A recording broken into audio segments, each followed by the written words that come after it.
there's a book by Vonnegut called Catch 22. And it's a fascinating book. I can just sum it up for you, though. It's situations. It's about insanity and mental stability. And this is why I don't trust the whole, like, people with mental health issues can't have guns. It's like, well, what's a mental health issue? So the catch-22 is that it's a no-win situation. So to get out of bombing service like this, to fly this plane and your odds of survival are like 20%. If someone said, I don't want to fly this plane because I have mental health issues, that meant you were sane. And so that meant you didn't have mental health issues. You know? And so the world has a lot of, so a perfect example, my life is so weird now, and there's so many weird factors that it's so easy to think I'm crazy unless you know my backstory. We've gotten around that with community, honesty, consistency, all that. We're good. But because someone wrote me yesterday, I used to think you were insane, but the more I look at it, like, you're right. And I'm like, dude, I know that what I say sounds insane, but it's true. Okay, like me and Vox were trying to connect today to talk about this book we're working on. And my phone's always off. And because I've had like swarms of people know my number and call me and threaten me and all that stuff. And I'm a tough cookie, I can take it, but it takes a mental toll. It's a psychological trauma move to break people. And I know that. And there's been times in my life where at any time in the day, just it starts ringing, ring. And it's people that want to hurt me and they want to hurt my family. So I could be enjoying my day doing anything, and at any time that phone could just start dead. And I know what it is. It's someone being like, we're coming for you. And I'm like, you're not gonna. But in my mind, it started. So to take control of the situation, I just never have my ringer on, and I don't answer unknown calls, right? That sounds crazy unless you know the backstory. If I'm like, oh yeah, I hate my phone. I don't answer the phone. People are like, oh, that guy's crazy. It's like, have you ever experienced a shame swarm? Okay, also, my mailbox is always full because I've had people in my life die and leave me beautiful messages, and I don't want to erase it. And there's times in my life where, you know, my mother, Amy, my brother have like left long messages that really encapsulate something really good in my life. And there's been times I've been sad and I just re-listen to it. Someone once told me I could like save them somehow, and I lost a bunch that I really liked. So I weighed risk and reward, and I'm like, I don't need an answering machine anymore. I'm keeping these. I really like it. Some of these people are dead. So imagine someone goes, your mailbox is always full. And I'm like, yeah, a lot of dead people. Right? Okay, here's another one. So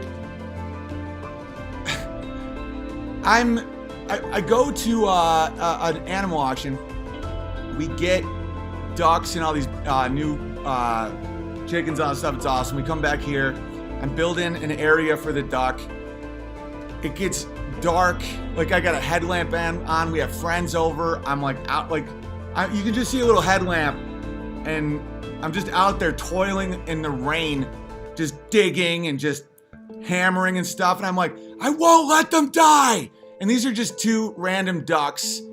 And they're like, you sure you're okay? You know, but my friends get it. But I'm saying from the outside, it's like, what's he doing? It's like, he's scrambling to dig in the rain at night with a headlamp and screaming, I won't let them die. We live in an area with bald eagles everywhere. And when I have an animal, I feel obligated to keep it alive. So if I don't fence that in, we have coyotes screaming everywhere. There's bald eagles, there's predators everywhere.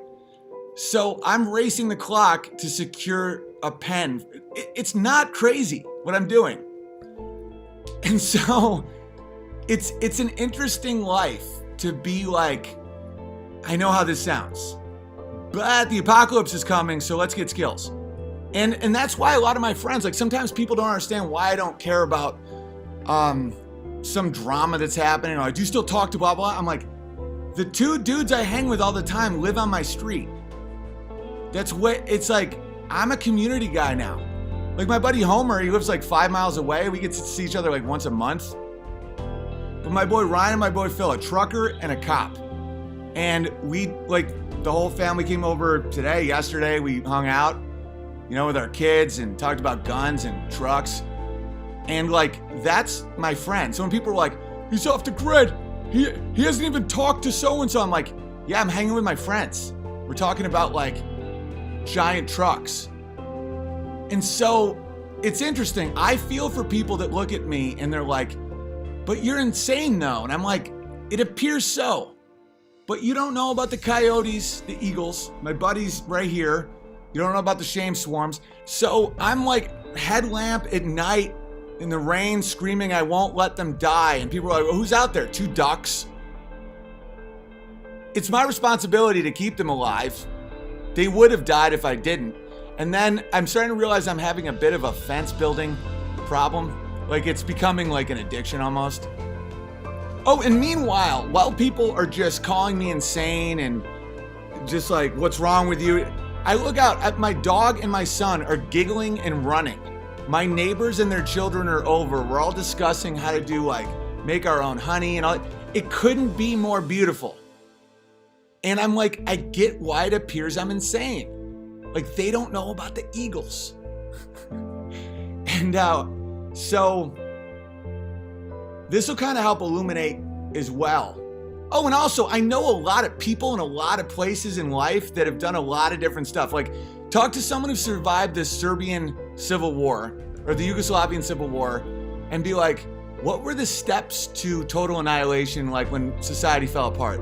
They would literally, like Yuri Bezmenov, just be like, well, they start censoring your speech and then they alienate you from your neighbors and then anyone who speaks out, and then before you know it, neighbors hate each other and then the war comes and then there's genocide and then it's like, so always remember, speak out, like say truth because that's the only way to stop it and have community cohesion. And people are like, you're crazy. It's like, I watched someone eat someone.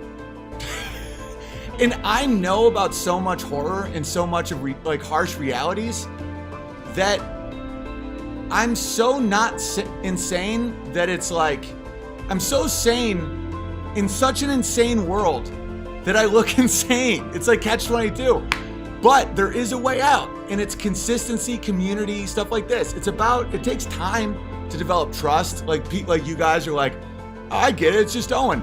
Because communities used to have that. It's like I'm out with my headlamp digging in the mud. It's just like, oh, it's just Owen. That's what he does. He gets obsessed about stuff.